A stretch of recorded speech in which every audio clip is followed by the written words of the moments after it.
Hello student, welcome back to next chapter torch bearers means पथ प्रदर्शक या मशाल ले जाने वाले। इसके ऑथर हैं W.M. रायवर्न। लेसन के बारे में जान लेते हैं। Once a merchant had toiled hard and had made a lot of money। क्या होता है, एक व्यापारी ने कठिन श्रम करके बहुत अधिक पैसा अर्जित कर लिया था। He wanted to give all his money to the son who proved himself to be the cleverer of the two। वह अपनी संपूर्ण संपत्ति अपने पुत्रों को देना चाहता था, लेकिन जो उनमें से होशियार था, उन दो में से उनको देना चाहता। So he decided to solve his problem by giving them a test। उसने इस समस्या से निपटने के लिए एक परीक्षा लेने का निश्चय किया। In the test, the younger son was proved intelligent। तो उस परीक्षा में क्या होता है कि छोटा पुत्र अपने को बुद्धिमान सिद्ध कर देता है। In this way we can say that age does not make one great but it is wisdom that make one great.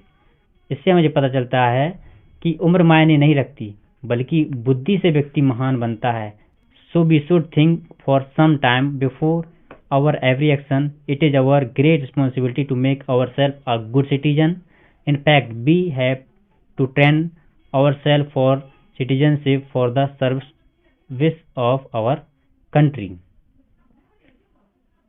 प्रत्येक कार्य करने के पूर्व हमें विधिवत विचार करना चाहिए। यह हमारी महान जिम्मेदारी है, रिस्पॉन्सिबिलिटी है कि हम स्वयं को एक अच्छा नागरिक बनाएं। वास्तव में हमें अच्छा नागरिक बनने और अपने देश की सेवा करने के लिए हमेशा प्रयास करना चाहिए। तो अब कहानी इस प्रकार स्टार्ट होती है। वंस अपॉन अ टाइम, एक समय की बात है, मैनी सेंचुरीज एगो, सैकड़ों वर्ष पहले की बात है। There lived an old merchant, एक वृद्ध व्यापारी रहता था। All his life he had toiled hard working and selling with the result that he had made a lot of money. उसने अपना सारा जीवन माल खरीदने और बेचने में कठिन परिश्रम किया था, जिसका परिणाम यह हुआ कि उसने बहुत सा धन कमाया। As the years went by he laid by more and more riches. इससे क्या होगा, वो समय बीतता गया और धन में उसकी बहुत अधिक वृद्धि होती गई। But the day come when he felt that he had not long to remain in the world. लेकिन एक दिन वह भी आया जब उसने अनुभव किया कि वह संसार में अधिक समय तक नहीं रह सकेगा। He began to wonder what he would should do with his money. वह स्वयं से प्रश्न करने लगा कि अब वह उसे इस धन का क्या करना चाहिए। Now he had two sons, उसके दो पुत्र थे। He made up his mind that he would not divide his money between them, but that he would give it all to the one who proved himself to be the cleverer of the two। उसने निश्चय किया कि वह अपने धन को उनमें विभाजित नहीं करेगा, बल्कि वह उसी एक पुत्र को संपूर्ण धन देगा जो अपने को दूसरे से अधिक चतुर सिद्ध कर देगा। The problem to be solved was that of finding out which of the two sons was the cleverer। He decided to solve this problem by giving them a test। धन देगा जो अपने को दूसरे से अधिक चतुर सिद्ध करेगा। समस्या तो सुलझाई जानी थी, वह यही थी कि इन दोनों पुत्रों में अधिक चतुर कौन है। उसने इस समस्या को सुलझाने के लिए उनकी परीक्षा लेने का निश्चय किया। Calling the young man, he said to them। उनने दोनों नवयुवकों को बुलाया और कहा, Here are 2 rupees। ये 2 रुपये हैं। I want you to take 1 rupee। मैं चाहता हूं कि तुम लोग 1-1 रुपये ले लो। And then to go out separately and buy something which will fill this house। और तुम अलग अलग बाहर जाओ और कोई यही चीज खरीद कर लाओ जिससे कि पूरा घर मकान भर जाए। You are not to spend more than 1 rupee। आप 1 रुपये से ज्यादा खर्च नहीं कर सकते। The two sons looked at him if he had taken leave of his sons। दोनों पुत्रों ने उसकी ओर ऐसे देखा जैसे कि उसकी बुद्धि चली गई हो। How can be possible buy enough of anything to fill the house with only 1 rupee. वे अपने मन में सोचने लगे, हम कैसे इतनी वस्तु खरीद सकेंगे जो 1 रुपये में संपूर्ण घर को भर दे। They asked themselves and they were reluctant to pick up the रुपी।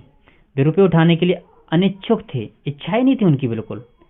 किंतु उस वृद्ध व्यापारी ने उनसे अपनी आज्ञा के अनुसार काम करने के लिए जोर दिया। But the old man insisted on their doing as he told them, off you go he said. उन्होंने कहा, वह बोला, तुम जाओ, and don't take too long over the business, मतलब तुम जाओ और इस कार्य में अधिक देर ना लगे। I expect you back in a couple of a day. मैं थोड़े ही दिनों में तुम्हारे लौटने की आशा करता हूँ, मतलब 2 दिन में आ जाना। So each young man took up a rupee and went out. अतः दोनों लोगों ने पैसे उठाए और चले गए। The first one wandered through the bazaar but nothing could he find which would in any way serve his purpose. पहला युवक बाजार में इधर उधर घूमा, किंतु उसने कुछ भी ऐसा ना मिला जो किसी प्रकार से उसके दायित्व की पूर्ति कर सके। All day long he wandered about looking in all the shop, nothing could he find. ठीक, तो क्या हुआ, दिन भर वो भटकता रहा, सभी दुकानों को देखता रहा, किंतु फिर भी उसे कुछ ना मिला। He became more and more certain that something had gone wrong with his father। और क्या है, उसे अधिकाधिक विश्वास होता गया कि उसके पिता का दिमाग खराब हो गया है।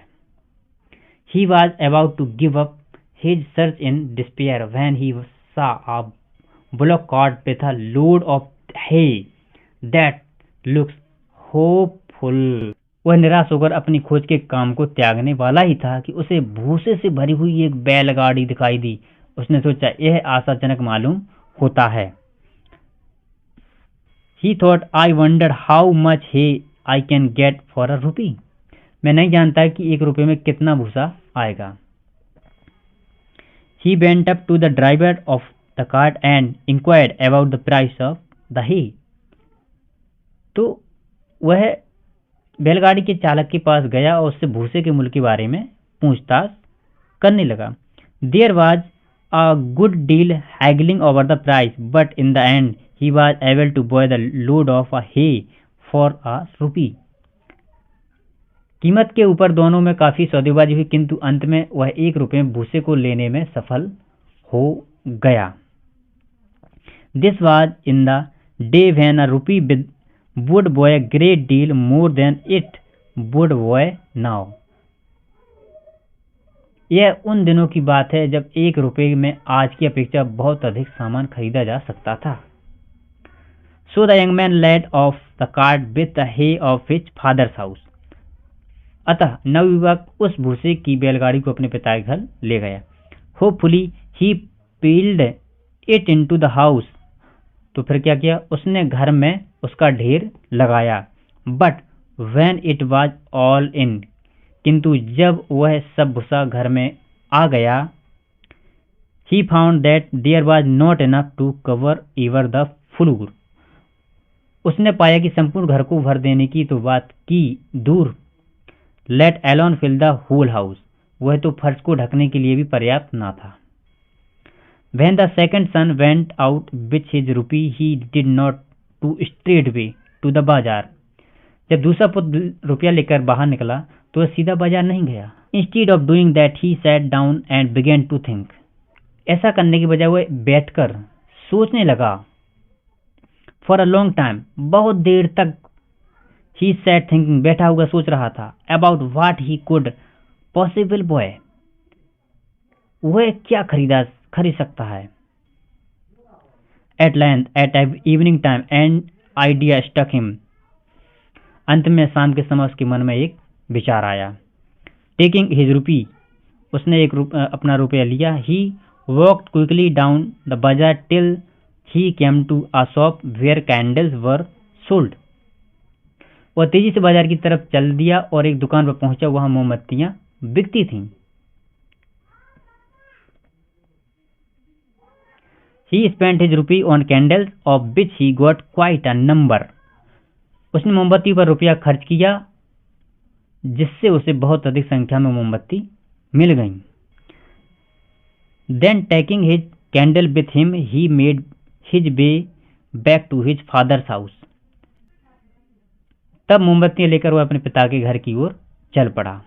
When he got there, his brother was standing disconsolately looking at the hay spread out on the floor. जब वह घर पहुंचा तो उसने देखा उसका भाई उदास होकर फर्श पर फैले हुए भूसे को निराशा से देखता हुआ खड़ा था। It was now getting dark. अब अंधेरा हो रहा था। Quickly the second son stood 2 or 3 candles in each room. शीघ्रता से दूसरे पुत्र ने प्रत्येक कमरे में 2 या 3 मोमबत्तियां लगा दी। देन ही लिट दैम, फिर उन्हें जला दिया। At once the house was filled with light, शीघ्र ही मकान प्रकाश से भर गया। His father was very pleased with him and said, उसका पिता उससे बहुत प्रसन्न हुआ और उससे कहा, my son you have shown true wisdom, मेरे पुत्र तुमने सच्ची बुद्धिमानी दिखाई है। I am ready to hand over all my money to you, मैं तुम्हें सारा धन देने के लिए तैयार हूँ। Now we all live in a big house which be all our native country, अब हम सब एक बहुत बड़े घर में रहते हैं जिसे हम अपनी मातृभूमि कहते हैं। We have each of us been given some 1 rupee, some 2 rupee, some 3 rupee and some 4 rupee, हम में से प्रत्येक को दिया गया है, किसी को 1 रुपया, किसी को 2 रुपया, किसी को 3 रुपया, किसी को 4 रुपया। These rupees are not rupee with which we can buy thing, but they are different powers we have been given. ये रुपये बेरुपये नहीं जिनसे हम चीजें खरीद सकें, अपितु ये विभिन्न शक्तियां हैं जो हमें दी गई हैं। Each of us has powers of body, powers of mind, powers of character. अपितु विभिन्न शक्तियां हैं जो हमें दी गई हैं, हम में से प्रत्येक के पास शरीर की शक्तियां, मन की शक्तियां और चरित्र की शक्तियां हैं। Each of us has strength, time, intelligence which can be used. हम में से सभी को शक्ति, समय, बुद्धिमत्ता प्राप्त है जिसका उपयोग किया जा सकता है। As we leave school and go out into the world, we are tested as to how we are going to use these talent which we possess. जब हम स्कूल से उत्तीर्ण होकर निकलते हैं और बाहरी दुनिया में प्रवेश करते हैं तो हमारी परीक्षा होती है कि हम किस प्रकार उस बुद्धि का प्रयोग करेंगे जो हमारे पास है। Are we going to use them to boil useless hay, or are we going to use them to spread light throughout our house, that is our country? क्या हम इन योग्यताओं का प्रयोग निरर्थक भूसा खरीदने में करें या अपने पूरे घर में, जिसका अर्थ है हमारा देश, प्रकाश फैलाने का काम करें? If we are going to be good citizen, then we shall use our powers and ability to try to spread light into all part of our country, that is we shall spend ourselves in the service of our country. यदि हम अच्छे नागरिक बनने जा रहे हैं तो हमें इन शक्तियों और योग्यताओं का देश की प्रत्येक भाग में प्रकाश फैलाने में प्रयोग करना चाहिए। इसका अर्थ यह हुआ कि हम अपने देश की सेवा में अर्पित कर देंगे। No country can progress useless it has good citizen, so that if we love our country and want to serve it, we shall try to become good citizen. कोई भी देश तब तक उन्नति नहीं कर सकता जब तक कि उसके पास अच्छे नागरिक ना हो। इसलिए यदि हम अपने देश से प्रेम करते हैं और उसकी सेवा करना चाहते हैं तो हमें अच्छे नागरिक होने का प्रयास करना चाहिए। While we are at school, this is what we should be doing. जब हम स्कूल में हैं तब हमें यह कार्य करना चाहिए। We should be training ourselves in citizenship and cultivating the characters of good citizens. हमें स्वयं को नागरिकता के लिए प्रशिक्षित करना चाहिए और अच्छे नागरिक के विशेष गुणों को विकसित करते रहना चाहिए। If we do this, then when we leave school and home and go out into different part of our country, we shall be able to fill it with the light of good citizenship. यदि हम यह कर लेते हैं तो जब हम school और घर को छोड़ेंगे और अपने देश के विभिन्न भागों में जाएंगे, तब हम इसे अच्छी नागरिकता के प्रकाश से भर सकेंगे। अगर आपको यह लेसन समझ में आ गया है तो आप लाइक करें, कमेंट करके जरूर बताएं। अगर आप लोग नए हो तो चैनल को सब्सक्राइब करके बगल में जो बेल को दबा दीजिएगा, जिससे कि सारे नोटिफिकेशन आपके पास सबसे पहले पहुंच जाएं और आपको इसी प्रकार उन्नति करने के लिए न्यू फैक्ट्स मिलते रहें। धन्यवाद।